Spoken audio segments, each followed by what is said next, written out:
আল্লাহ নবী বলেছে যখন দুনিয়া জমিনে মানুষেরা আল্লাহ পাকের জমিনের উপরে পাপাচারে লিপ্ত হয়ে যাবে, অন্যায় অত্যাচার জুলুমে লিপ্ত হয়ে যাবে, সমাজের বুকে সুদ ঘুষ বেড়ে যাবে, আমি রাসূলুল্লাহ জানিয়ে দিই আল্লাহ পাক সমাজের উপরে এমন এমন ব্যাধি বিমার পাঠাবে যে ব্যাধি বিমারের মেডিসিন তৈরি করতে পারবে না। যদিও রিসার্চ করতে করতে করতে 10-20 বছর পরে ব্যাধির যদি চিকিৎসা পেয়ে যায়, ওই ব্যাধির চিকিৎসা দিবার পাওয়ার পরে ওটাকে প্রয়োগ করার আগে নতুন করে আবার এক ধরনের বিমার এসে যাবে, ওই বিমার নিয়েও মানুষ আবার পেরেশানে পড়ে যাবে। আল্লাহ রাসূল বলে দিলে আখিরি জামানাতে ফিতনা মানুষের বাড়ি এইভাবে আসতে থাকবে, এইভাবে পড়তে থাকবে যেমন আকাশের পানি মানুষের বাড়ির উপরে পড়ে। এ উম্মতে মুহাম্মাদি, তোমাকে আমাকে রাসূলুল্লাহ কিয়ামত পর্যন্ত জিন্দেগিতে চলার প্রতিটা রাস্তা তোমাকে আমাকে দেখিয়ে দিয়েছে। বিপদে গেলে কোন রাস্তায় গেলে বিপদ হবে, কোন রাস্তায় গেলে কামিয়াবি হবে, সব রাস্তা রাসূলুল্লাহ দেখিয়ে দিয়েছে। যদি কামিয়াবি চাও রাসূলুল্লাহকে ফলো করো, যদি কামিয়াবি চাও রাসূলুল্লাহকে মডেল হিসাবে মেনে নাও, যদি কামিয়াবি চাও উসওয়াতুন হাসানা, আল্লাহ যাকে উত্তম মডেল করেছে সেই রাসূলুল্লাহর গোলামি করো, নিজেকে গোলাম হিসাবে প্রমাণ দাও। দুনিয়ার লোক যেন বলে এটা রাসূলুল্লাহ দ্বীনের পাহারাদার। আল্লাহু আকবার, জিন্দাবাদ, আল্লাহু আকবার। দুনিয়া যেন বলে এই যুবকটা তুই যাই করিস ভাই, একে রাসূল থেকে সরাতে পারবি না। এ নবীর নাম যেখানে হবে সেখানে ছুটে চলে যাবে। একে খাইয়েও রাখা যায় না, পয়সা দিয়েও রাখা যায় না, ধুমকি চুমকি দিয়েও রাখা যায় না। এগুলো সব রাসূলের গোলাম। দুনিয়া যেন বলতে শুরু করে তবে তো তুমি কামিয়াবি, তবে তো তুমি কেনা।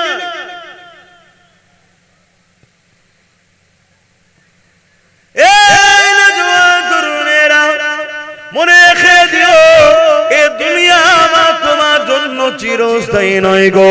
লাখো লাখো মুসলমান এসেছে, লাখো লাখো কোটি কোটি মানুষ এসেছে, সবাই এক এক করে একদিন না একদিন চলে যাচ্ছে। তুমি আমি আজ আছি, একদিন না একদিন তুমি আমিও চলে যাব।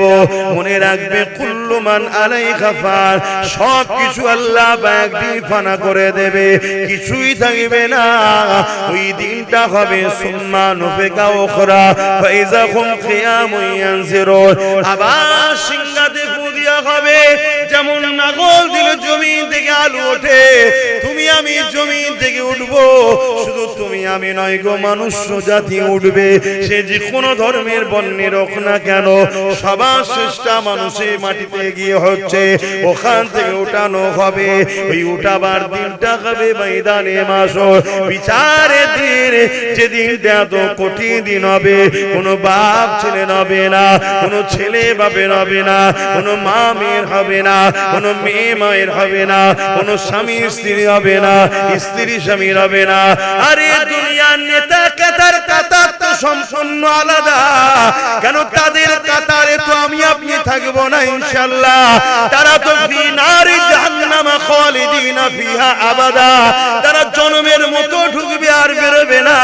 কিন্তু তুমি আমি মাননেওয়ালা, তোমার আমার কাতারে যখন দাঁড়াবো, ওই কাতারও বাপ ছেলে হবে না, ছেলে বাপের হবে না, মা মেয়ের হবে না, স্বামী স্ত্রী হবে না, কেউ কারো হবে না। সবাই বলবে নফসি নফসি, আমার কি হবে, আমার কি হবে।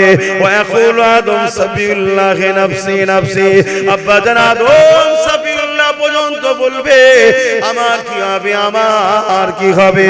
ওয়াকুল মুসা কালিমাতুল্লাহ নফসি নফসি, মুসা কালিমুল্লাহ বলবে আমার কি হবে, আমার কি হবে। ওয়াকুল ঈসা রূহুল্লাহ নফসি নফসি, ঈসা রূহুল্লাহ বলবে আমার কি হবে, আমার কি হবে। বলো তাহলে তোমার আমার কি হবে? ভয় করো আল্লাহকে। ভুলের মাপ আছে, ইসলামের দুশমন হয়ে যাচ্ছি আমরা। আমাদের টান আমাদের ধর্মের উপরে, আমার রাসূলের দ্বীনের উপরে নাই, আমাদের টান শয়তানদের উপরে এসে গেছে।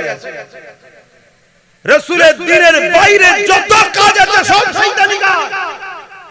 আমি চ্যালেঞ্জ দিয়ে বলছি, এমন কোন উত্তম কাজ রাসূলুল্লাহ ছেড়ে যায় না যেটা পরবর্তীতে কাউকে আনতে হবে। তোমার যা দরকার রাসূলুল্লাহর দ্বীনে আছে, নাও না। আমি তো আবার বলছি, তুমি কারবার করবে রাসূলুল্লাহর দ্বীনে আছে, নাও, এইভাবে করো। অন্যভাবে করলে তুমি কামিয়াবি হবে না। তুমি দেখছো আকাশ ছোঁয়া বাড়ি, আকাশ ছোঁয়া বাড়ি হওয়াটা কামিয়াবি নয়। কিয়ামতের দিন ডান হাতে আমলনামা পাওয়াটা কামিয়াবি। তুমি দেখছো গাড়ি ব্যাংক ব্যালেন্স, ওটা কামিয়াবি নয়। কামিয়াবি যদি সে তুমি যদি ডান হাতে আমলনামা পায় তবে সে কামিয়াবি। রাসূলুল্লাহকে ছেড়ে দিয়ে, বিশেষ করে তুমি আমি মাননেওয়ালা, কামিয়াবি স্বপ্ন দেখা এটা কখনোই সম্ভব নয়। নামুমকিন। আসো আমার কওমের যুব সমাজ, তোমরাই তো পারবে ইনকিলাব নিয়ে আসতে। তোমরাই তো পারবে নতুন করে আবার আজকের আবু জেহেলরা নারীদের ইজ্জত লুণ্ঠন করছে।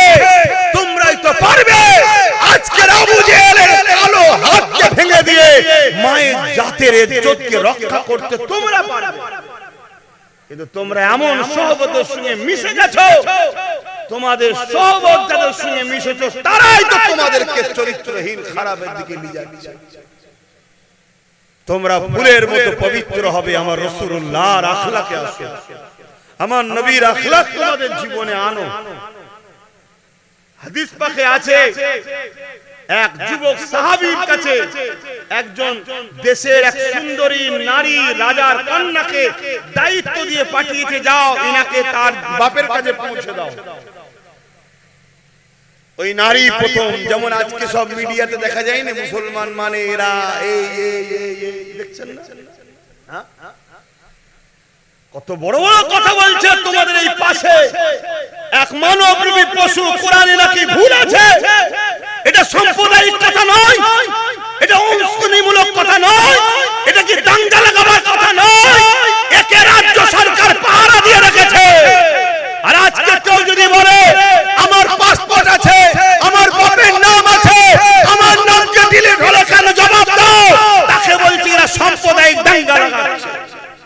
আর করে তোমরা বুঝবে জাতি, তোমার চোখের সামনে মাকে রেপ করলে চলবে?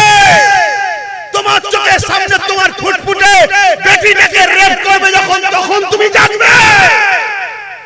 আর কবে জানবে? যদি জানতাম আমার জাতির সংখ্যা কম, এ মুসলমান মারা গেছে, তাহলে এই দুঃখটা আমাদের হতো না। অথচ এই মুসলিম কওমের মধ্যে একদল অবৈধ সন্তান আছে যারা আমাদেরকে আবার বলে বিজেপি, ওদের জন্মের গন্ডগোল আছে। সবথেকে বড় বিজেপি দালালের উপর মমতা। আজকে দেখ না কি করছে। কিন্তু দুঃখের বিষয়, এ জাত সামান্য পয়সায় বিক্রি হয়ে গেছে। আল্লাহ যদি এ জাত না জাগে, এ জাতের উপরে তুমি আযাব দিয়ে মেরে দাও, কিন্তু এ জাতের মা বোনেদের ইজ্জত না লণ্ঠন হয়। খোদা তোমার কাছে দোয়া চাই, বলুন আমিন। আর কবে জাগবে? চোখের সামনে দেখতে পাচ্ছ না, ওই পূর্ব মেদিনীপুরের শুভেন্দু দিন রাত সাম্প্রদায়িক দাঙ্গা লাগাবার কথা বলে, দিন রাত রোহিঙ্গা, দিন রাত মোল্লাদের গাল দিচ্ছে। তাকে রাজ্য সরকারের প্রশাসন পাহারাতে ঘোরাচ্ছে না, ঘোরাই? হ্যাঁ, এই মুসলিম কওমে অবৈধ সন্তান যারা জন্ম নিয়েছিস, বল কথা বল। তোরা আমার ঘরে জন্ম নিলি, কিন্তু তুই সন্তান হালালি নয়।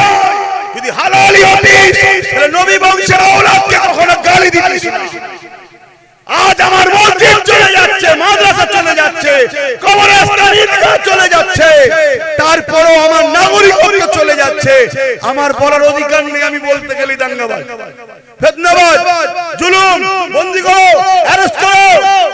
আর শুভেন্দু কি করছে বলো?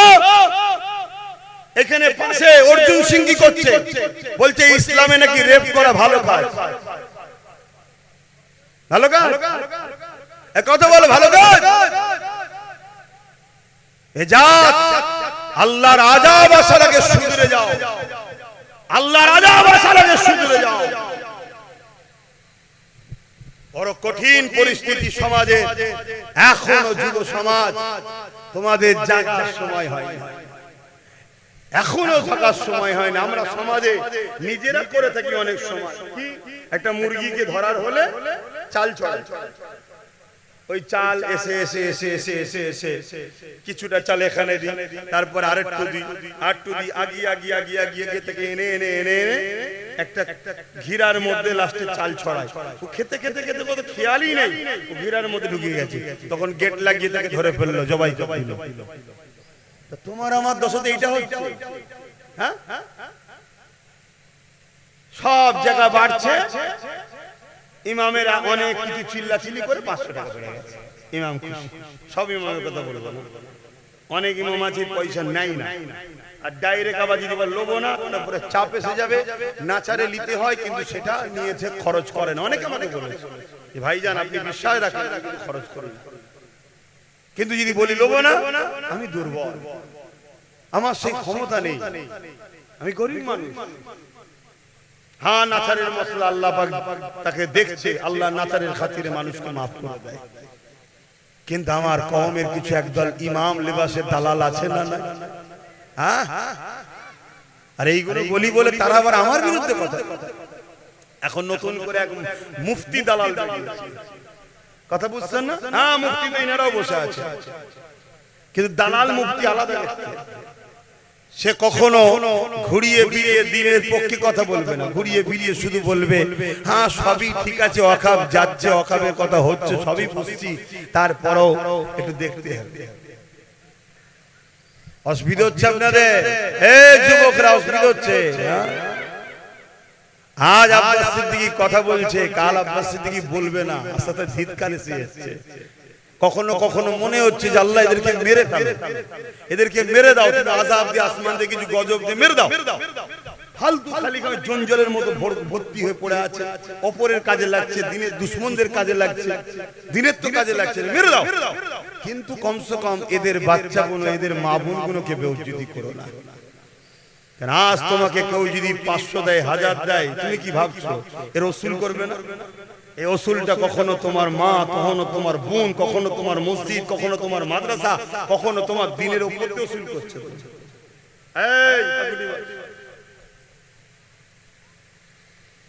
কথা বুঝে আসছে ভাই? আহা, কত কষ্ট করেছে আমার রাসূলুল্লাহ এই দিনের জন্য। এই যে মসজিদে আজান, মসজিদ, মাদ্রাসা, এগুলো সব জঙ্গিদের আখড়া তো নাকি? এখানে সব সন্ত্রাস তৈরি হয় তো মসজিদে, মাদ্রাসা সব জঙ্গি তৈরি হয়তো নাকি? এটা তো বলছে। আরে আমার রাসূলুল্লাহ এই দিনের জন্য কত কষ্ট করেছে। এই জমিনের উপরে যখন নারী দিওয়াকে বাপেরাই চাইতো পুঁতে দিত, আল্লাহ নবী তাদেরকে বুঝিয়েছে, নারীগুলোকে চাইতো পুঁতে দিও না, কেননা নারী যিনি সৃষ্টি করেছে তিনি পুত্র সন্তান দেয়, তিনি কন্যা সন্তান দেয়। নারীদেরকে অবহেলা করো না, নারীদেরকে চাইতো পুঁতে দিও না। আল্লাহ রাসূল এইভাবে বুঝিয়েছে। এ যুবকেরা, তরুণেরা, অনেকে রাসূলুল্লাহর কথা শুনে বুঝে গেছে, তারা জুলুম বন্ধ করেছে, কিন্তু জালিম অত্যাচারী আবু জেহেল উতবা সাইবারা দেখলো মুহাম্মদ রাসূলুল্লাহকে রুখতে হবে। কেন আমরা নারীকে ভোগের পাত্রী বানিয়ে দিয়েছি। মুহাম্মদ রাসূলুল্লাহ নারীদের মর্যাদা দিতে চাইছে। যদি মুহাম্মদ রাসূলুল্লাহকে রুকা না যায়, তাহলে মানুষ আস্তে আস্তে জাগছে, নারী সমাজে মর্যাদা পেয়ে যাবে। আজ যেমন আমার ভারতবর্ষে এক কানা বাবা দেখলাম। কি বাবা বলবেন তো? কানা বাবা, এক চোখ কানা। সে কানা বলছে মেয়ে তো মজা করার জিনিস, শুনছেন? আপনারা শুনছেন না শুনেন? আমার কথায় রাগ হচ্ছে? আপনার রাগে যায় কানা বাবা চেনেন? কানা সোশ্যাল মিডিয়ায় দেখেন নে? সে বলছে মেয়ে তো মজা করা জিনিস। আমি জানি না তার মা যদি কথা শুনে কি নজরে নেবে। তাহলে বলুন, এই সকল ভণ্ড যারা মেয়েদেরকে মজা করা জিনিস বলে, আর ইসলাম বলছে নারী হলো জান্নাত, জোরে বলুন সুবহানাল্লাহ। একটা একটা নারী একটা একটা জান্নাত। প্রত্যেকটা পুরুষের জান্নাত নারীর পায়ের তলায়। ওই নারীটা হলো ওই পুরুষের আম্মা জান, জোরে বলুন সুবহানাল্লাহ। তাহলে এই কানা বাবার মতো যারা ভণ্ড আছে, এরা ইসলামকে মেনে নিতে পারবে? তারা তো ইসলামের বিরোধী করবে। শুনতে শুনতে তারা কি করছে? ইসলাম নিয়ে মিথ্যা ছড়াচ্ছে, ইসলামের কোরআনে হিংসা ছড়ায়। কোরআন 17 জন নাউজুবিল্লাহ এ মিলে লিখেছে, তারা তো ছড়াবে তাদের চালাদের ঘরে দিয়ে। আর তাদের চালারা প্রকাশ্য বলে বেড়াতে পারছে কেন? তাদের পিছনে ফোর্স আছে, রাজ পাওয়ার তাদের হাতে, আর আমাদের কিছু নেই। আমরা শুধু পাচেটে বেরিয়েছি, দালালি করেছি, চালাও। এজন্যই তারা বলতে পারছে।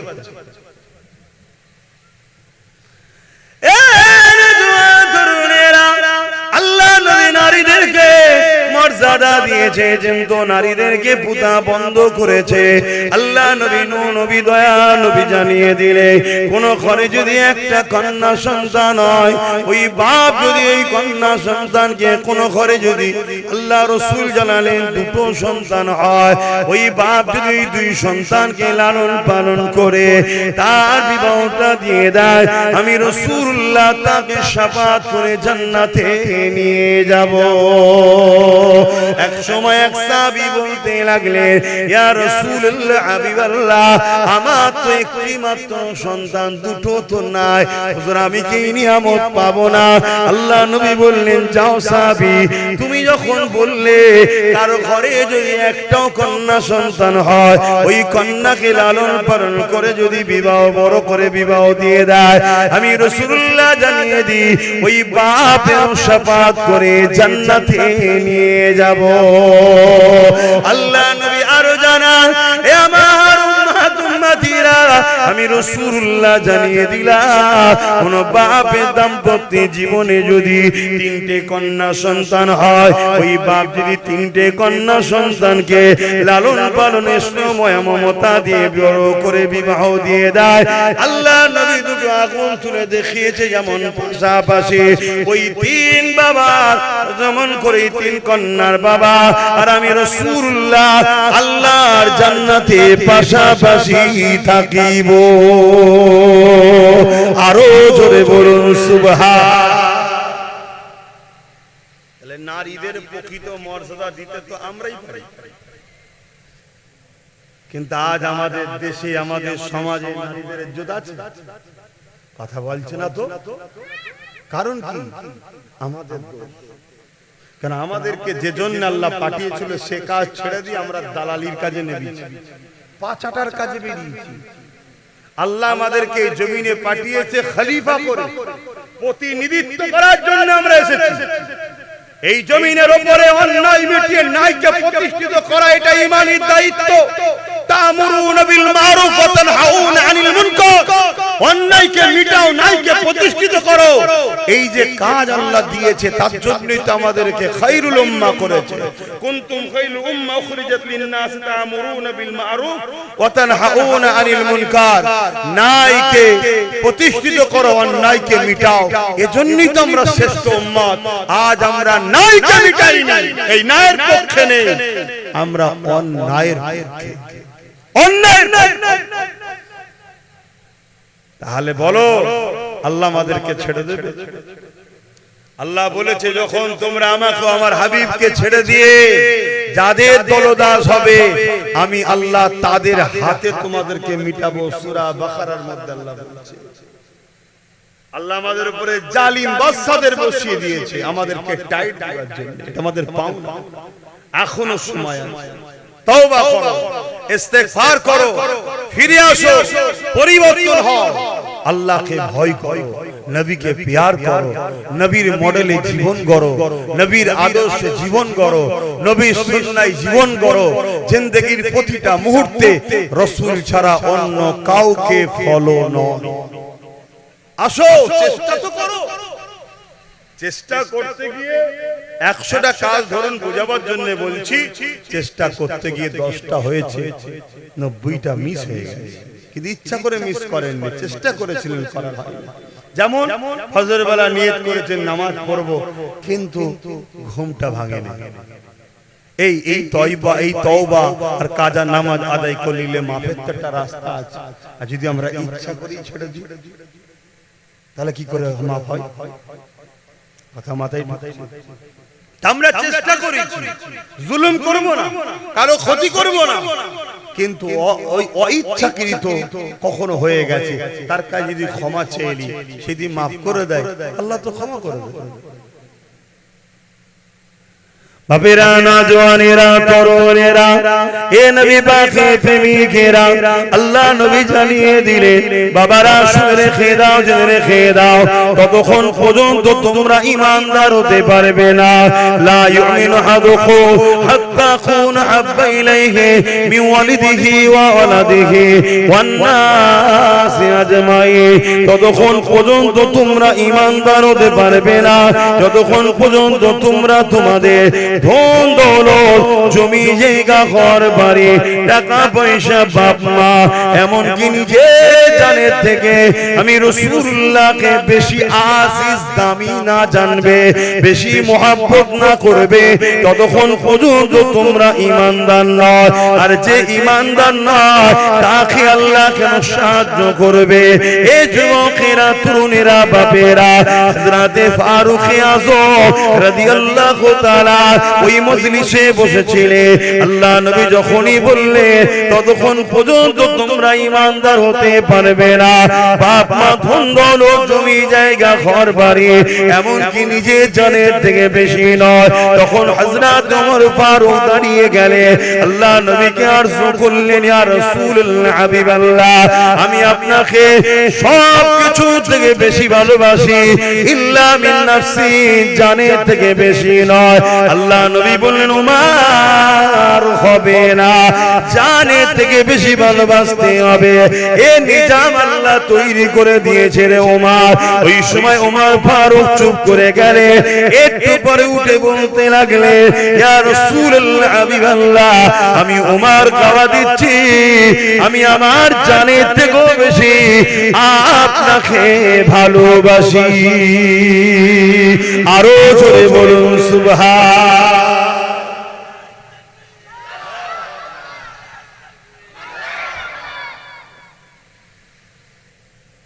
যারা আমার রাসূলুল্লাহকে ভালোবাসবে সে কখনো নবীর দুশমনের সঙ্গে হাত মিলাতে পারবে?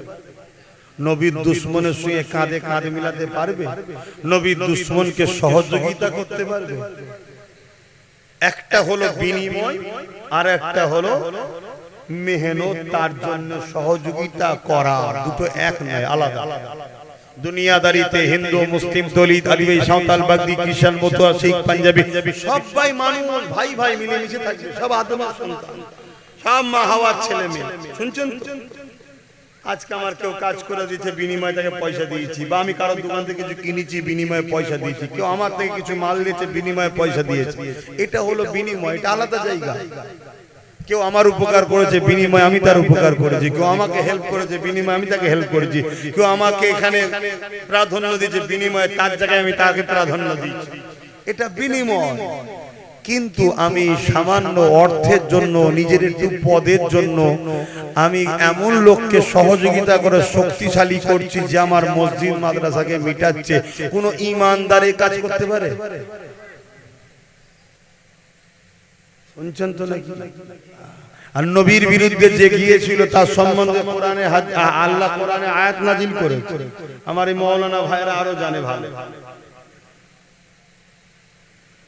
নবী পাকের বিরোধী করেছিল ওয়ালিদ বিন মুগীরা। কোরআন পাকে সূরা কালাম সম্ভবত, তাই তো নাকি? ওয়ালিদ বিন মুগীরার বিরুদ্ধে আয়াত নাযিল করে শত শেষ আয়াতটাই আল্লাহ বলছে 10 নম্বরে, হাবিব ওর কথাই মনে দুঃখ করবেন না, ও হলো জারুর সন্তান। কে বলছে?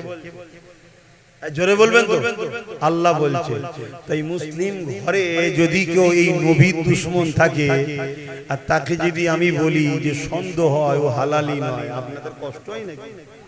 আওয়াজ দিয়ে বলবেন হ্যাঁ হয়, সেটাও বলুন যে কষ্ট হয়। আর যদি বলেন যে না, তাহলে সেটাও বলুন ঠিক বলছে। আল্লাহর কোরআন যেখানে জানাচ্ছে আপনি আপত্তি করেন। শুনছেন তো নাকি? অত সহজ না। বাপ রয়েছে বিদেশে 5 বছর, এখানে সন্তান হচ্ছে, কি ব্যাপার রে? 5 বছর বাইরে সন্তান হচ্ছে, কি ব্যাপার? এরকম সন্তান আছে না? না, ওই সন্তানের দ্বারা দিনের কাজ হবে মনে হয়, ওই সন্তানের দ্বারাই ওয়াকাব বাঁচবে মনে হয়, ওই সন্তানের দ্বারাই ওয়াকাবের দুশমনদের পিছনে গিয়ে ঠিক ঠিক ঠিক। শুনছেন তো নাকি?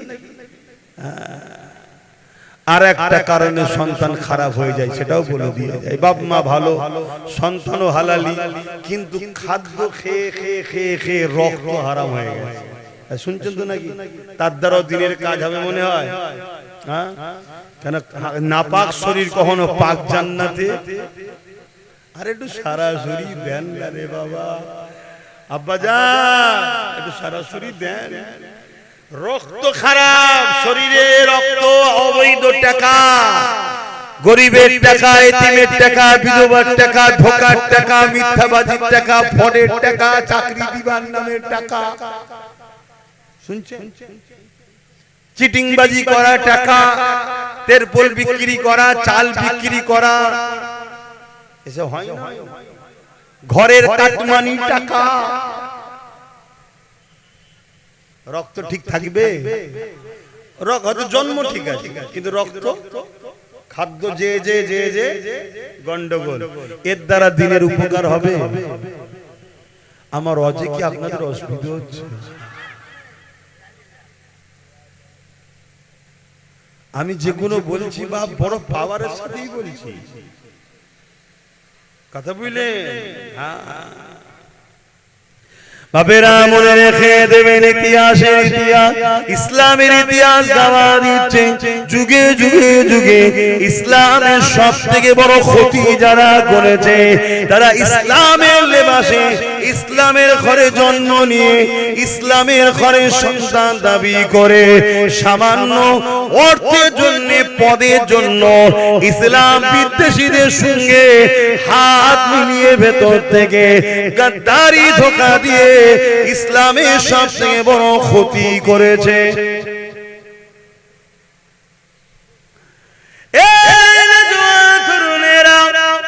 প্রকাশ্য যারা ইসলামের দুশমন, তারা কোনদিন আমাদের মোকাবিলায় দাঁড়াতে পারেনি গো। উদাহরণস্বরূপ বদরকে দেখো, বদরে একদিকে 1000-এর উপরে জালিম প্রকাশ্য দুশমন, অপর দিকে এমন করে 313 জন আমার রাসূলুল্লাহ সাথী রয়েছে। 313 জনের হাত খালি, তাদের হাতে না তরোয়াল আছে, না তীর আছে, না ঢাল বল্লম আছে। 1000-এর উপরে প্রকাশ্য দুশমন যারা, তাদের হাতে তীর তরোয়াল রয়েছে, এমন করে বল্লম রয়েছে, কিন্তু রেজাল্টটা কি হলো? 1313 জনের কাছে পরাজিত হতে বাধ্য হয়েছিল। কেননা 313 জনের কাছে কিছু নাই, তো কি হয়েছে? 313 জন বলেছিল, তরোয়াল ছিল আবু জেহেল বাহিনীর দিকে, অস্ত্র ছিল আবু জেহেল বাহিনীর দিকে, তেমন করে বললাম তীর ছিল আবু জেহেল বাহিনীর দিকে, সংখ্যা ছিল তাদের বেশি, আমাদের দিকে কিছু ছিল না, ঠিকই কথা, কিন্তু আমাদের দিকে এমন এক পাওয়ার ছিল, ওই পাওয়ারটা তাদের দিকে ছিল না। ওই পাওয়ারটা হলো আমাদের হৃদয়, আমাদের দিকে আল্লাহর নবী ছিল। আরো জোরে বলুন সুবহান। আজ যদি আমি মসজিদের হয়ে লড়ি, মাদ্রাসার হয়ে লড়ি, তাহলে আজকে কি আমাদের দিকে আল্লাহ ও রাসূল নাই? এই জোরে বলে। আর আপনি আমার বিরোধী করছেন কার জন্য? মসজিদ মাদ্রাসা দুশমন শয়তানের জন্য। দেখলেন না এক শয়তান বলছে আগামী কাল আবার জুম্মা, মসজিদে যেন উস্কানিমূলক বক্তব্য না হয়। এই শয়তান, মসজিদে উস্কানিমূলক বক্তব্য হয়? এই কথা বলছেন না? তাহলে আমাদের সব মুনাফিক শয়তান কোনো কথা বলছে না?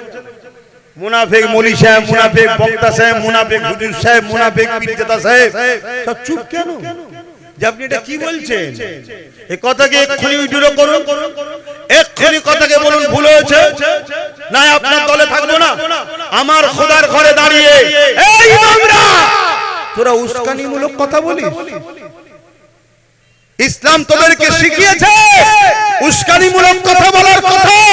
ইসলাম তোদেরকে শিখিয়েছে না আল্লাহ শিখিয়েছে যে আল্লাহর ঘরে দাঁড়িয়ে উস্কানিমূলক বক্তব্য দিবি? আমি জানি না এরপরে কোন ইমাম এই মসজিদ বিদ্বেষী শয়তানের চাটুকারি করবে কি আমার জানা নেই। তবে যদি কেউ করে ওই শয়তানের চাটুকারি ইমামের পিছনে নামাজ হতে পারে না, কারণ এর দ্বারা স্বাধীন নয়, আর যে স্বাধীন নয় তার পিছনে নামাজও নয়। মুক্তিরা বসে আছে যদি ভুল ফতোয়া হয় বলে এই কথা শুনছেন? তাহলে আমার ধর্মটাকে শেষ করার চক্রান্ত হচ্ছে না? এবার তো মসজিদগুলো টার্গেট হবে, মসজিদের মধ্যে বলবে ক্যাম্প হবে, ইমাম কি বক্তব্য দেয় শোনা হবে। কেন? উস্কানিমূলক বক্তব্য হয়। এই শুনছেন কোন দিকে নিয়ে যাচ্ছে? আপনাদের তো হুঁশ না, আপনাদের তো হুঁশ 1000 টাকাটা যদি 2000 হয়ে যায় ব্যাস। আর বিশেষ করে আমার আম্মা বোনেরা 1200 টাকা পেয়েছে, আল্লাহু আকবার, যেন জান্নাতের সার্টিফিকেট পেয়ে গেছে। হ্যাঁ, আর অত সব থেকে নাম বেশি বাদ মায়েদের। একটা জায়গায় দেখছি শয়তান বলছে হাত তুলে দেখাও তো কার কার নাম নেই, দেখি সব হাত তুলে দিয়েছে। কি হবে? হ্যাঁ শুনছেন? আমার খারাপ লাগছে নাকি? খুব যদি খারাপ লাগে তাহলে দুটো রাস্তা আছে, এক আমায় নিয়ে আসবেন না আর নাই আসবেন না, যেমন অনেকে আসে। আমি বাপ আল্লাহর সৃষ্টি, আল্লাহর নবীর গোলাম, কথা শুনছেন? ও পৃথিবীর বাকি কাউকে আমি চারানা দানা না, ও কি করবি না সর্বোচ্চ মেরে ফেলবি, তাই তো নাকি? ও যেদিন মরণ যেদিন আছে সেদিনই হবে, একদিন আগেও পারবি না, একদিন পরেও পারবি না। ও নিয়ে কখনো টেনশন করিনি মরণ নিয়ে, কেন রাসূলুল্লাহ বলেছে আখিরি জামানায় আমার উম্মত মার খাবে, কারণ হলো মৃত্যুকে ভয় করবে, আল্লাহকে নয়। তো মৃত্যুর ভয় করলে মার খেতে হবে, যেমন আজকে মার খেতে হচ্ছে আমার জাতকে। দ্বিতীয় নম্বর, রাসূলুল্লাহ বললেন লুবি হবে। ব্যক্তিগত জীবনের জন্য কখনো আমি ভাবি না যে আমার কি হবে, খাওয়া কি হবে, থাকবো কি, ঘর কি হবে, এসব ভাবি না। ও আমার আল্লাহ আছে। হ্যাঁ, আমি একটু হাত টাত পাতি, লোককে বুঝাই, 1000 বার বুঝাই, ওটা আমার জন্য নয়। আমার সমাজের এতিম, গরিব, অসহায়, গরিব দুঃখী মানুষদের পড়াশোনার জন্য মাদ্রাসা বলুন, নলেজ সিটি করছি, তার জন্য লোককে বুঝাই। আমার কি দরকার? আল্লাহ আমাকে এমন একটা ঘরে এমন একটা রক্তে দিয়ে পাঠিয়েছে, আর আলহামদুলিল্লাহ শুধু ঘর রক্ত বলবো না, এখন ঘর রক্ত সব বিগড়ে যাচ্ছে। আমি সেই লাইনে আছি আলহামদুলিল্লাহ। আমার দাদা হুজুরের নকশা কদম, 5 হুজুরের নকশা কদমে আল্লাহ যেন মরণ পর্যন্ত থাকার তৌফিক দেন, বলুন আল্লাহুম্মা আমিন। নবীর দুশমনকে, নবীর বিরোধীকে, নবীকে যে কষ্ট দেয়, নবীকে যে আঘাত দেয়, তার সম্বন্ধে আল্লাহ কোরআনে বলেছে যারও সন্তান। তা আমিও যদি মসজিদ মাদ্রাসা নবীর দুশমন, নবীর দ্বীনকে যারা ক্ষতি করে, নবীর দ্বীনকে, নবীকে যারা আঘাত দেয়, তাদেরকে যদি যারও সন্তান বলি, আপনাদের কষ্ট হবে? একটু হ্যাঁ কি না বলেন। কষ্ট হলে জানবেন আপনারও কিছু সমস্যা নেই তো। যেখানে ওই কাতারে যাচ্ছেন কেন? কথা মাথায় ঢুকছে? আমি কষ্ট কথা বলা যে হঠাৎ করে আপনার কষ্ট হচ্ছে কেন? চোরকে ধরার জন্য পুলিশ এসছে, সবাই ছুটছে, তুই ছুটছিস কেন? বলছে না আমি 5 বছর আগে কলা চুরি করেছিলাম, সেই কেস নয় তো। তুই বলছে আমি একটা পকেট মেরেছিলাম। তুই বলছে জুতো লেপে নিয়েছিলাম। তো মানে যারা যারা ছুটছে কোনো না কিছু তাহলে ব্যাপার আছে। আমার কথায় যদি রেগে যায় জানতে হবে কিছু গন্ডগোল। আমি তো সবাইকে বলছি নাকি? বাবেরা নওজওয়ানেরা ভুল বুঝবেন না। আরে আল্লাহ নবী এই দিনের জন্য এমন দিন গেছে তাইফে জমিনে গিয়ে রাসূলুল্লাহ রক্তাক্ত হয়ে গেছে, অজ্ঞান হয়ে পড়ে গেছে। এই যুবকেরা রাসূলুল্লাহ শরীর থেকে রক্ত বেরিয়ে বেরিয়ে তাইফে জমিনে পড়তে লেগেছে। রাসূলুল্লাহ জুতা নালায় শরীফখানা পর্যন্ত ভিজে গেছে, এত রক্ত বেরিয়েছে এই দিনের জন্য। তোমার মধ্যে যদি নবী পাকের প্রেম যারা পরিমাণ থাকে, তাহলে তোমার যদি চোখ দিয়ে পানি নাও বেরোয়, দিল তো তোমার কাঁদা দরকার। আরে আমি নবীর মাদ্রাসা যদি উপকার করতে না পারি, নবীর মাদ্রাসা দুশমন হব না। যারা নবীর মাদ্রাসাকে মিটাতে চাইছে তাদেরকে ভোট দেব না।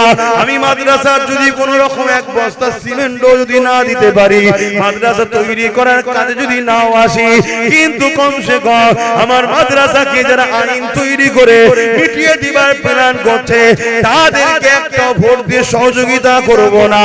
আমি যদি মসজিদের কোনো উপকারে না আসি, হালকা বয়স হয়তো মসজিদে যেতেও পারিনি, ঘরে নামাজ আদায় করে নিচ্ছি, বা কখনো কাজা হয়ে যাচ্ছে, এটা গুনাহ করে ফেলছি, কিন্তু আমার মধ্যে জানো এই খসলতটা না থাকে। যারা আইন তৈরি করেছে, ওয়াকফকে দখল করে মসজিদকে ভাঙছে, তাদেরকে শক্তিশালী করার জন্য ভোট দেব না। যারা ওই আইনকে মেনে নিয়েছে তাকে আমি শক্তিশালী করার জন্য ভোট দেব না। এই রকম তো দরদ আপনার মধ্যে থাকা দরকার।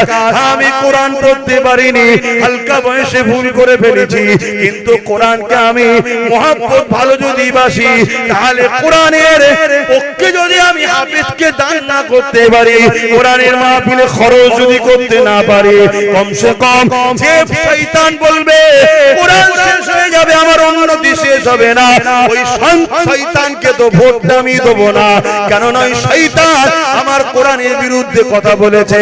এই যুবকেরা, তরুণীরা, বাবেরা এই মনে রেখে দিবে, মরতে আব্বাসকেও হবে, মরতে তোমাদেরও হবে, কিন্তু মনে রেখে দিও কবরের জমিনে কাউকে পাবে না গো। কবরের জমিনে আল্লাহ বা যখন দিয়ে দেবে, ওই কবরের জমিনে মুহাম্মদ রাসূলুল্লাহ আসবে। দুনিয়ায় যদি মুহাম্মদ রাসূলুল্লাহ দিনের ঝান্ডা ধরে আগিয়ে যেতে পারো, মুহাম্মদ রাসূলুল্লাহর মসজিদে মাদ্রাসার পক্ষে থাকো, মুহাম্মদ রাসূলুল্লাহ দিনের পক্ষে থাকো, মনে রেখে দিও ওই কবরের জমিনে মুহাম্মদ রাসূলুল্লাহ তোমার জন্য ফারিস্তাকে সুপারিশ করে দেবে। আর দুনিয়া জমিনে তুমি 500,000-এর জন্য হারাম বিরিয়ানি, হারাম খাদ্য খাবার জন্য মসজিদ, মাদ্রাসা, কোরআনের দুশমনকে তুমি যদি ভোট দিয়ে শক্তিশালী করো, মনে রেখে দিও ওই কবরের জমিনে নবীর শাফাআতও পাবে না, পরকালও পাবে না। আর যাদের দলদাস হয়ে গেছো, এই শয়তান তো আগে থেকেই জাহান্নামে চলে যাবে, তোমাদের কাতারে তো পাওয়া যাবে না। এখনো সময় আছে, ভেবে চিন্তে কাজ করো।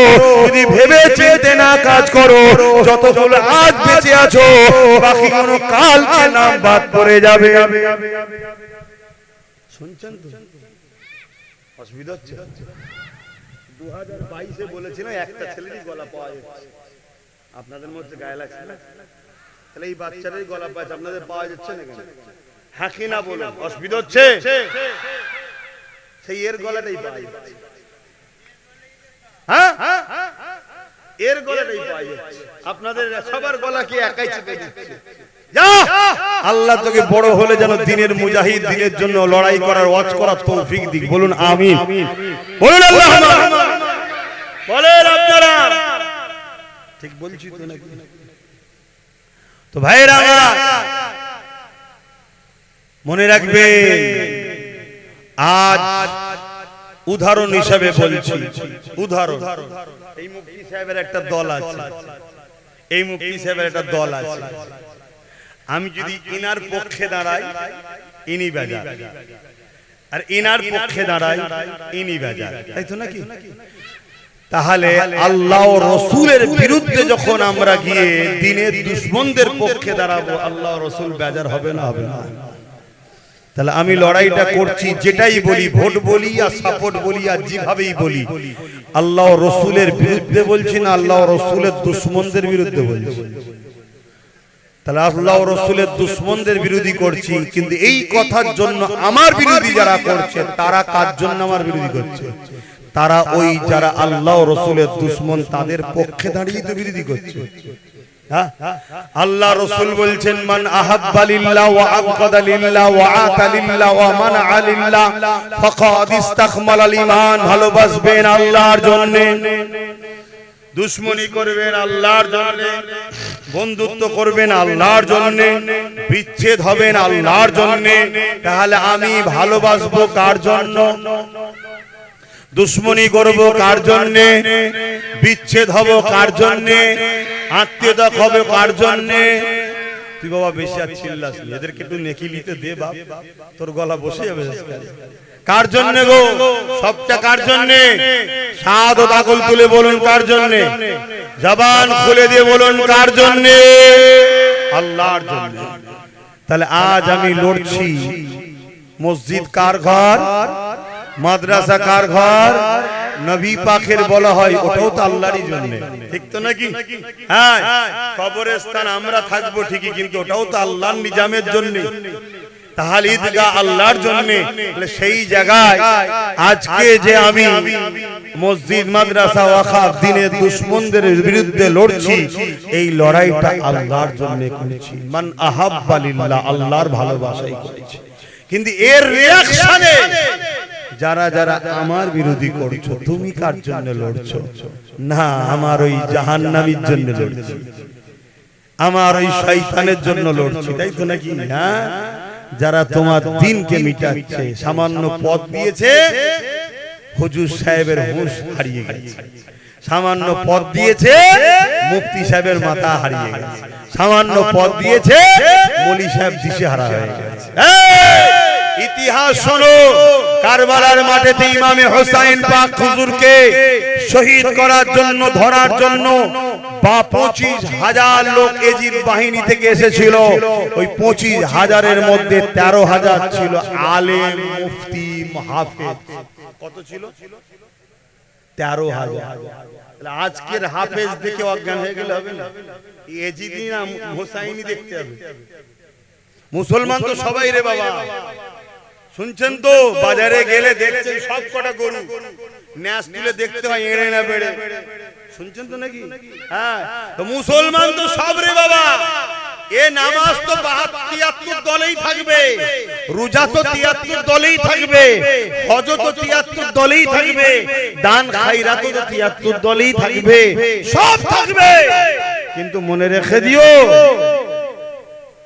এরা হোসাইনি না এজিদি দেখতে হবে না, মুফতি দেখলে হবে, মাওলানা দেখলে হবে, হুজুর দেখলে হবে, পীরজাদা দেখলে হবে।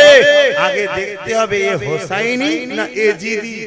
সেদিন হোসাইন ছিল না এর পক্ষে, গরিবের পক্ষে, ইনসাফের পক্ষে, মানবতার পক্ষে, নবী মুহাম্মদ রাসূলুল্লাহ দ্বীনের পক্ষে। আর এজিদ ছিল শরাবের পক্ষে, নেশার পক্ষে, চরিত্রহীনতার পক্ষে, জুলুমের পক্ষে, প্রজাদেরকে লুটার পক্ষে, মানুষকে অত্যাচার করার পক্ষে ছিল এজিদ। আজকের দিনেও যদি কোনো শাসক জুলুম করে, অত্যাচার করে, মানুষের উপরে মিথ্যা কেস দেয়, মানুষকে মারে, মামলা দেয়, মানুষের অধিকারকে কেড়ে নেয়, নেশাগ্রস্ত বানাতে চায়, মানুষেরকে পেরেশানে ফেলতে চায়, সে তো আজকের দিনের এজিদ। আর সেই এজিদদের বিরুদ্ধে যে আলেম উলামারা লড়বে, তারা তো আজকের দিনের হোসাইনি গোলাম। জোরে বলুন সুবহানাল্লাহ, আরো জোরে বলুন সুবহানাল্লাহ।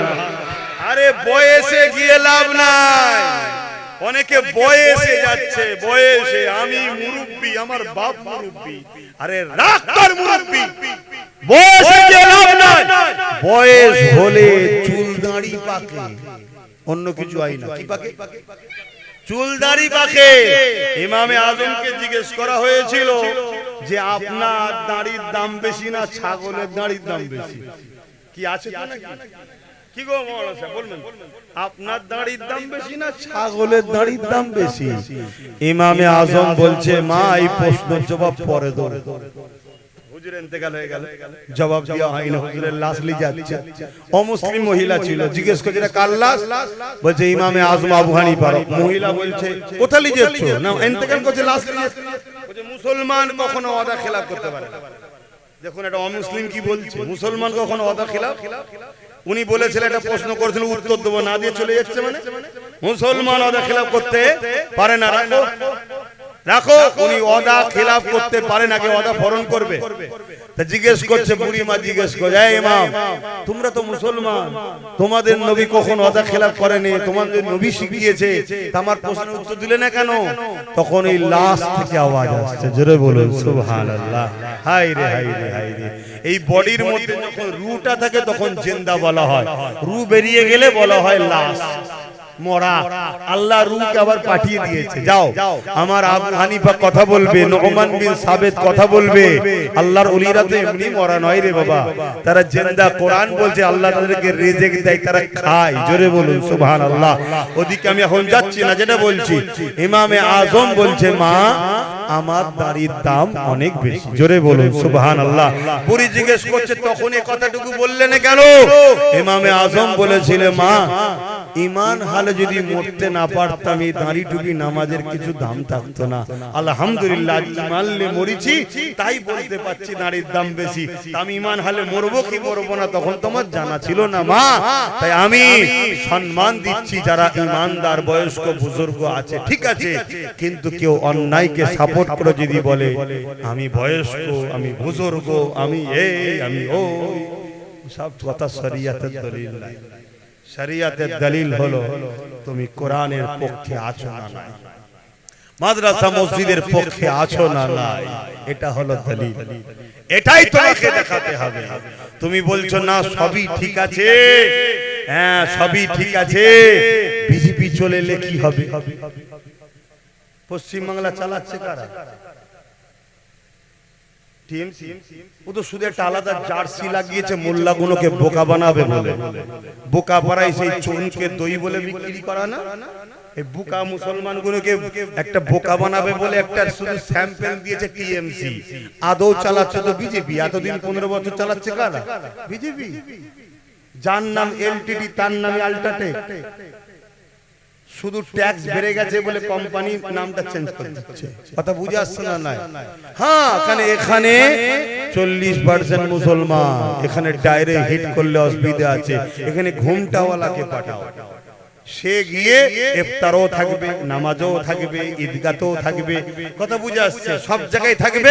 আবার ভেতর থেকে মাদ্রাসা ভাঙবে, মসজিদ ভাঙবে, মাদ্রাসার শিক্ষক বন্ধ করে দেবে, সব ওয়াকাফের বিলটাই সই করে দিয়ে আসবে, আন্দোলনকেই করতে যাবে, বলবে দিল্লি গিয়ে করো, এখানে নয়, আমি আছি, আমার উপর ভরসা রাখো। তারপরে এসআইআর সময় সইটা করে দেবে, দিয়ে বলবে এসআইআর হতে দেবো না। তারপরে যখন নাম বাদ চলে যাবে, কেউ আন্দোলন করতে গিয়ে ধরা পড়লে বলবে মেন পান্ডাকে ধরে ফেলেছি, মেন পান্ডাটাকে তার দলেরই লোক। শুনছেন তো নাকি? এই সব পরিকল্পনার জন্য থেকে রাখা হয়েছে। এখন এই যে টিএমসি আর বিজেপির কথা বলছি, আপনারা আবার বলছেন না তো হুজুরি রাজনীতির কথা শুরু করে দিলে কেন? যুগে যুগে নবীরা রাজনীতির নেতাদের বিরুদ্ধেই লড়াই করেছে, কিন্তু জালিম, যারা জালিম নেতা ছিল তাদের বিরুদ্ধে নবীরা লড়াই করেছে। ফেরাউন কে ছিল? রাজা, রাজনীতির নেতা, শুনছেন তো নাকি? তার বিরুদ্ধে মুসা নবী লড়াই করেছে। নমরুদ কে ছিল? পৃথিবীর রাজা ছিল, রাজনীতি কিন্তু জালিম ছিল, তার বিরুদ্ধে ইব্রাহিম নবী লড়াই করেছে। আবার নবী সুলাইমান সাল্লাল্লাহু নাই পরায়ণ, আল্লাহর জমিনের বাদশা ছিলেন, পৃথিবীর বাদশা ছিলেন, কিন্তু ইনসাফ পরায়ণ নাই পরায়ণওয়ালা ছিলেন, জোরে বলুন সুবহানাল্লাহ। তাহলে সেই জায়গাগুলো আপনাদেরকে বুঝতে হবে। আমরা যদি না বুঝাই তো বুঝাবে কে? কে বুঝাবে আপনাদেরকে? তো যাই হোক, রাজনীতি করা হালাল, রাজনীতি করা হারাম। রাজনীতির নামে যদি কোনো মানুষকে শোষণ করো ওটা হারাম, রাজনীতির নামে যদি কোনো মানুষকে মিথ্যা মামলা দাও ওটা হারাম, রাজনীতির নামে যদি কোনো ধর্মের ক্ষতি করো ওটা হারাম। আপনি মুসলমান ক্ষমতার জোরে অমুসলিমের ধর্মস্থানকে আঘাত দিতে পারবেন না, এর ইজাজত নেই। কারণ রাজনীতি ধর্ম হলো রাষ্ট্র সেবা, রাষ্ট্রবাসীর সেবা। কথা বুঝে আসছে? এই রাজনীতি যেটা করবে সেটা করা হালাল, আপনি যেখানেই থাকেন করতে পারেন। আমি ভারতীয়, আমার দেশে রাজনীতি করব, আমার দেশের শরাবকে বন্ধ করব, ঘুষকে বন্ধ করব, ধর্ষণকে বন্ধ করব, জুলুমকে বন্ধ করব, মানুষের অধিকার মানুষকে পাইয়ে দেব। এর মধ্যে ইসলামে কোনো নিষেধ কাজ হচ্ছে নাকি? অসুবিধা কি আছে? কিন্তু রাজনীতির নামে আমি পাড়ায় পাড়ায় স্কুল বন্ধ করে মদ চালু করব, এটা হারাম। আর এই হারামকে যারা সাপোর্ট করে অবশ্যই তারা ওদের দলভুক্ত জাহান্নামী। শুনছে? আমি রাজনীতির নামে গরিব দুঃখীকে তার যে অধিকার সেই অধিকারটা দেবো, তা না করে আমি রাজনীতির ক্ষমতায় মানুষকে শোষণ করব, মানুষের অধিকার না দিয়ে মানুষের সম্পদকে শোষণ করব। একদিক দিয়ে 1000 টাকা দেবো, 1500 টাকা দেবো, আর যুবক তেল নিয়ে যেই রাস্তায় বেরিয়েছে অমনি পুলিশ পাঠিয়ে বলবো ওর কাছে 3000 ফাইন কর। শুনছো তো নাকি? খুব খুশি ছেলেরা, গুটকা খাওয়ার পয়সা পেয়ে গেছে। দুপা যেতে না যেতেই দাঁড় করিয়েছে। কি খবর স্যার? হেলমেট নেই কেন রে? দে 1000। বুট নেই কেন রে? 500 দে। লাইটটা মার দেখি, ডিপারটা এত হাইট কেন রে? 500 দে। 2000। কাগজ, ধোঁয়ার কাগজটা গন্ডগোল, বাস দে আরো 1000, বাস এমনি তো 3000 হয়ে গেল। আগে আরো আছে। সব কাগজ ঠিক থাকার পরেও বলবে, সব কাগজ ঠিক থাকার পরেও বলবে পাঞ্জাবি পরে চালাচ্ছিস কেন? যদি জড়ি তুই তো মরবি, কাউকে ঝেড়ে দিবি। দে, কিছু করার নেই। পুলিশের আমি দোষ দিচ্ছি না, তারা নিরুপায়।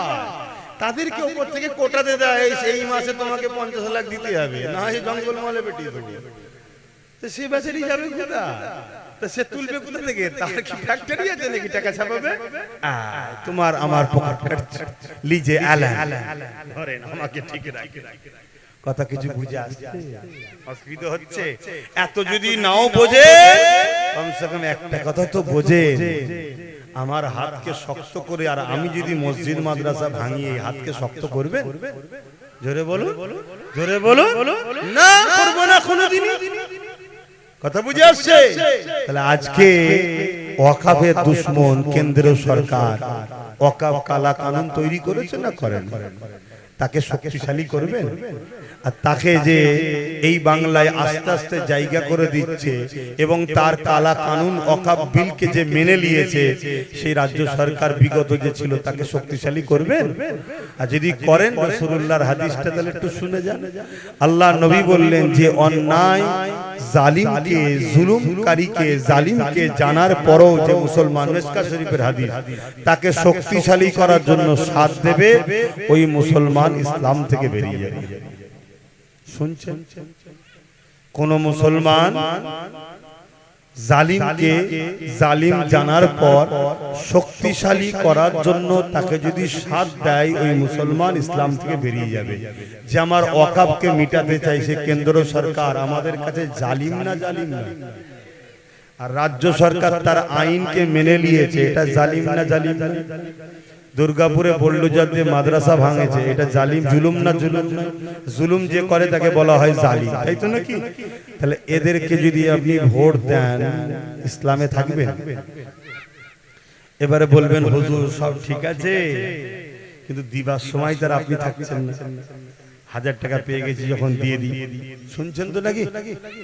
ওই ঘরের মধ্যে যেখানে ভোট হবে সেখানে আমি নেই তো কি হয়েছে? আল্লাহ আছে না? না। জোরে বলো, আছে না? না। তাহলে ওই জায়গায় যখন সুইচ টিপবেন, ভাববেন আমি ওয়াকাফের দুশমনকে ভোট দিচ্ছি। ওয়াকাফের দুশমন মানে জালিম। জালিমকে যখন সুইচ টিপছি, রাসূলুল্লাহর হাদিস ইসলাম থেকে বেরিয়ে যাবে। আর যে ইসলাম থেকে বেরিয়ে যাবে, তার দাড়ি, তার নামাজ, তার রোজা, তার হজ, তার দান, তার খায়রাত কোনো কাজে।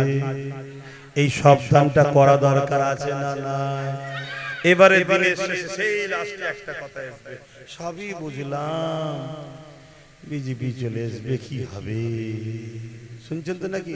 আনন্দবাজার পত্রিকার একটা খবর দেখেছিলেন? রাজ্য সরকার বলেছিল বিজেপিকে ফন্ড এনে লড়বো। এই বাংলায় বিজেপি আসেনি, বিজেপিকে আনা হয়েছে। আর আপনি বিজেপিকে রুখবেন বলছেন? আপনার রোকার ক্ষমতা আছে? কথা বলুন।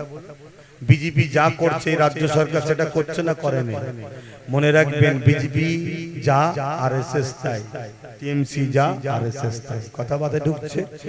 আরএসএস এর প্রোডাক্ট অন্যান্য রাজ্যে বিজেপি বিক্রি করছে, আর এই রাজ্যে রাজ্য সরকার বিক্রি করছে। কথা মাথায় ঢুকছে। এরপরও বলছি, ধরুন আপনি রুখবেন বলছেন, আপনার তো 15-20 হাজার করে ভোট বার, আর এর পরের বারে আবার একবার বাদ দিয়ে দেবে, গেল তো কি করে রুখবেন? অত উপরন্ত যদি আজ আমার কথা মেনে নিতেন, যদি আমাদের গোটা 15-20 থাকতো, তাহলে লড়াইটা জমতো না? জমতো না? একটাই লড়াই সারা বাংলা করছে, তার সাথে আরো গোটা 15-20 থাকতো, লড়াই জমতো না? জমতো না?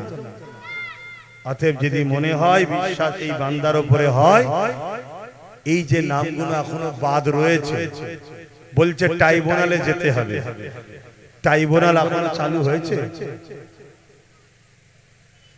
তাহলে 21-26 যদি ভোট না দিতে পারেন, আর 25 বছর পর আপনার ছেলেকে যদি বলে 26-এ যাদের নাম আছে তারা ঠিক আছে, আর বাকি কোনো বিপদে পড়বে, আর এবারে ভোট না দিতে পারলে আপনার 26 বছর পর আপনার ছেলের কি হবে? বলেন, এই বিপদে কি আমি ফেলিছি আপনাদের? কিন্তু আমি 2022-এ বলেছিলাম একটা দিন আসছে তোদের নাম ভোটার তালিকায় থাকবে না। শুনেছেন কে? একটু হাত তুলে দেখেন। হ্যাঁ, সবাই শুনেছেন। শুনেছেন বলি হয়তো পরিবর্তন হয়েছে। এগুলো শুনিয়ে ক্ষতি করছি? এই বাংলায় এত চিল্লে চিল্লে বুঝিয়ে ক্ষতি করেছি নাকি আপনাদের? তা এখনো সময় আছে। আল্লাহ চাইলে ইনশাআল্লাহ ও তো বেরোবে। ওর সাথে যদি আরো অনেক কটা আল্লাহ দেয়, তাহলে ওর জন্য এই যাদের নাম এখনো ওঠেনি, এদের সাথে যদি কোনো ধোঁকা হয়, লড়াই করার শক্তি একটা পাওয়া যাবে না? যাবে না? বাস আজকে বলছে আমি ডিটেনশন ক্যাম্পে যেতে দেবো না, বলছে তো নাকি? এর আগে কি বলেছিল? ওয়াকাফ এখানে হতে এসআর হতে হয়েছে না হয়নি? আজকে বলছে ডিটেনশন ক্যাম্পে যেতে দেবো না। দুবার যে মিথ্যা কথা বলে, আরো অনেক বলেছে রে বাবা। 10,000 মাদ্রাসা হয়ে গেছে তো, ফুরফুরাই রেল চলছে তো নাকি? এরকম প্রচুর মিথ্যা আছে, সেদিকে আমি যাচ্ছি না। তার কথাই যদি বিশ্বাস করে পড়েন, আমার কিছু করার নেই। কেন? আমি সোজাসুজি কথা ভাই, আপনার দরকার 1000 টাকা, আমার কাছে যদি থাকে তবে তো আমি দেবো। আপনার দরকার 1 গ্লাস পানি পিপাসা, আমার কাছে থাকে তো দেবো। আপনার দরকার হেল্প, আমার কাছে যদি পাওয়ার থাকে তো দেবো। আপনার হেল্প করতে গেলে আপনি পাওয়ার দিচ্ছেন অন্যজনকে, আর আমার কাছে সাহায্য চাইলে আমার কাছে যদি না থাকেন কত দেবো? হ্যাঁ, একটা ছিল সারা বাংলা জুড়ে লড়ছে, ওয়াকাফকে বাঁচাবার জন্য কেস করেছে, এসআইআরকে যাতে মানুষ বিপদে না পড়ে এসআইআরের বিরুদ্ধে কেস করেছে, যাতে জুলুম না হয়।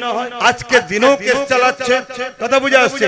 আগামী দিন যতগুলো, মুর্শিদাবাদ থেকে আমার বাড়িতে লোক আসছে, বীরভূম থেকে লোক আসছে, কি খবর না আমার নাম ডিলিট হয়ে গেছে। একদিন কোথা ঘুমোচ্ছিলেন? বলছে না বিচারাধীন ছিল, ভাবছিলাম যদি হয়ে যায়, আজকে এসেছে। আমি ঠিক আছে, এসেছেন যখন আপনাকে আমরা লিগ্যাল সহযোগিতা করব। আমরা তো আর হাত গুটিয়ে মারপিট করব না। মারপিট করা কি উচিত হবে? কেন? একটা বিচার ব্যবস্থার কাছে চলে গেছে, সেটা উচিত হবে না? আমি করব, লিগ্যাল আপনাকে ব্যবস্থা দেবো। তাকে লিজে অফিসে কথা বলালাম, এরকম চতুর্দিক দিয়ে আসছে। কিন্তু আমার বক্তব্য হচ্ছে, যদি কোনো চক্রান্ত থাকে, কি চক্রান্ত সেটা পিছনে চলছে না?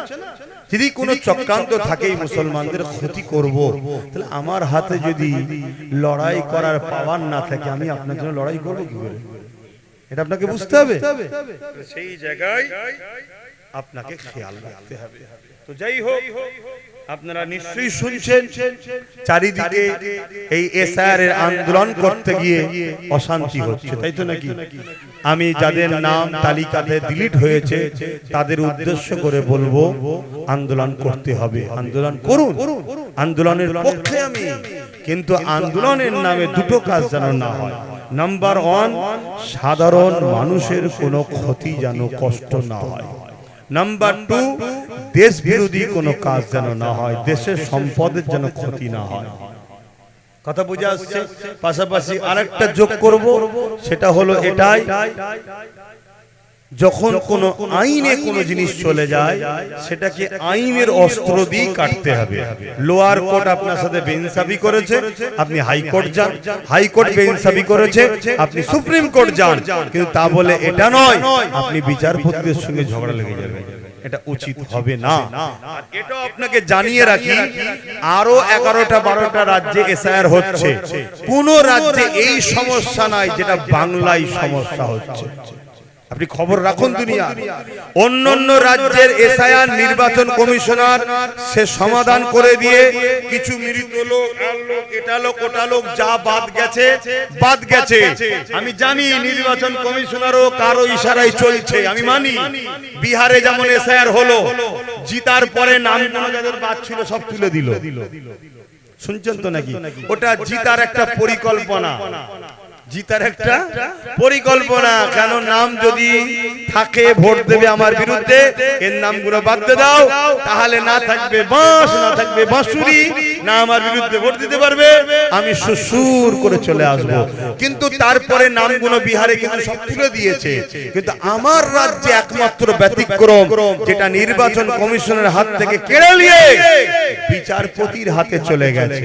আর এই বিচারপতির হাতে তোলার পিছনে যার অবদান আছে, শত শেষে সব ঝামেলা মিটে যাবার পর কালো কোট পরে যিনি সুপ্রিম কোর্টে গেছিলেন, খেয়াল করে দেখুন, তারপরেই তো বললে এটা বিচারপতি দ্বারা হবে।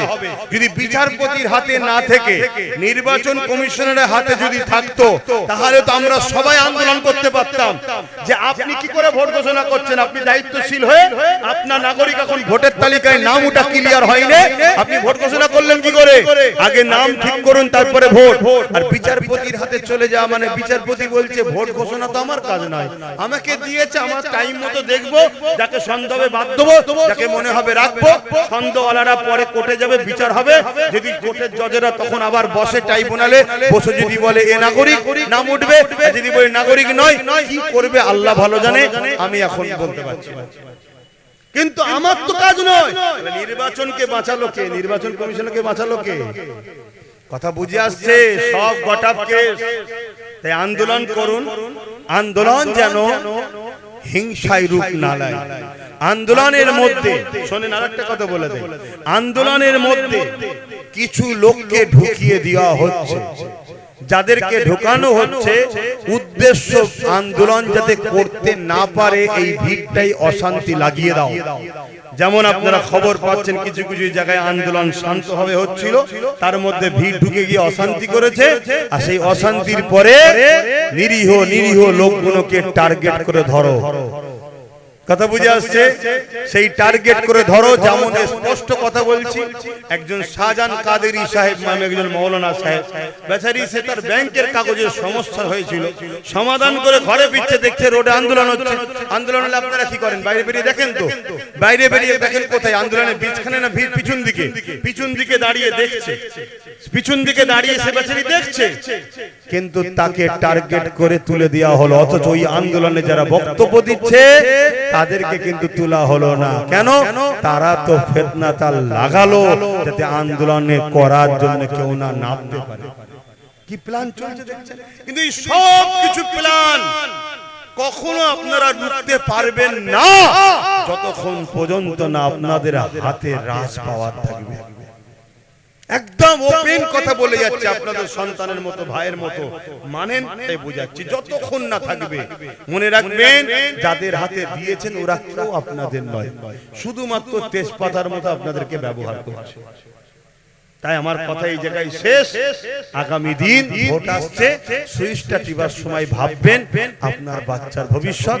তাও যদি ভাবার সময় না থাকে, আপনি কবরে কি হবে, ইসলামে থাকবেন না বেরিয়ে যাবেন, এটা ভেবে অকাপের দুশ্মনকে যেন ভোটটা দেবেন না। এটুকু বলার অধিকার আছে তো নাকি? এই ওয়াকাব আমার মসজিদ মাদ্রাসার দুশ্মনকে ভোট দেবেন এটা বলবো না দেবেন না, কোনটা বলবো? এটুকু বলার অধিকার আছে না? নাই না। হুজুর আবার কি বলছে রে বাবা, ভোট দিবার কথা বলছে আর বলছে, আরে এটা হুজুর তো বলবে। তোমার ভোট যদি দিয়ে আর ওয়াকাবের দুশ্মন শক্তিশালী হয়, তাহলে আমার মসজিদ মাদ্রাসা ঈদগাহ তো ভেঙে ফেলবে, ঠিক না বেটি? তখন আবার কি আন্দোলন করতে নামবে? আর আন্দোলন করতে নামলে তো পিটিয়ে ছাল তুলে ফেলবে। কেন? সব ওদের হাতে পাওয়া, তোমার হাতে নেই। অতএব সুযোগ যখন কাজে আছে চেষ্টা করো নবী বংশের আওলাদ নওশাদ সিদ্দিকীকে এর জন্য দোয়া করো, চেষ্টা করো তার সাথীগুলো যদি কামিয়াবি হয় তাহলে তোমাদের কাজে লাগবে। কেন? ওকে টিউনিং করার জন্য আমার হাতে ক্ষমতা আছে, অন্য জায়গায় নেই। আমার উপরে বিশ্বাস আছে? মসজিদ মাদ্রাসার ক্ষতি করবো নাকি? হ্যাঁ, এটুকু মাথায় রেখে দিও। যাক, অনেক কথা বলে ফেললাম। কে কে মনে কষ্ট পেলেন আসেন একটু সালাম দিয়া নবী সালাম।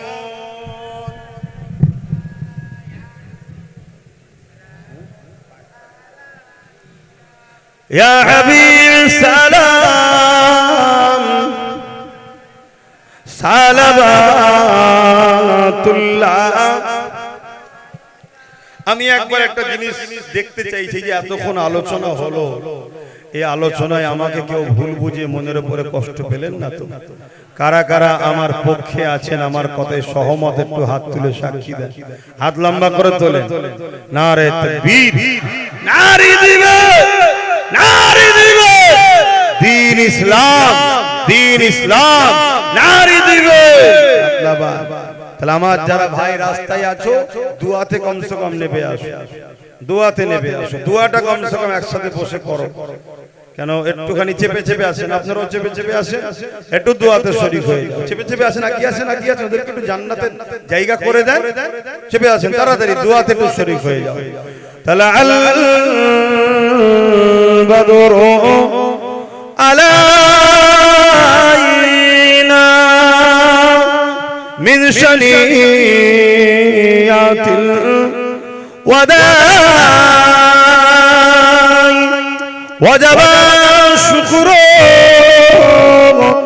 আলাইনা মাদাগা লিল্লাহ আহিদাই। ইয়া নবী সালাম, ইয়া রাসূল সালাম, ইয়া হাবিব সালাম সালাওয়াতুল্লাহ। পড়িল আল্লাহ আরো বাণী, পোহালো দুঃখে রজনী, হইল জগৎ অনুরানী, আমিনা নয়নের মনি। ইয়া নবী সালাম, ইয়া রাসূল সালাম, ইয়া হাবিব সালাম সালাওয়াতুল্লাহ। সকলে বসেন, এখনই দোয়া হবে, তাড়াতাড়ি বসেন। বালাগাল উলা বিকামালিহি কাসাবাত তুজা বিজালিহি হাসানাত জামিউ কুসালিহি সাল্লু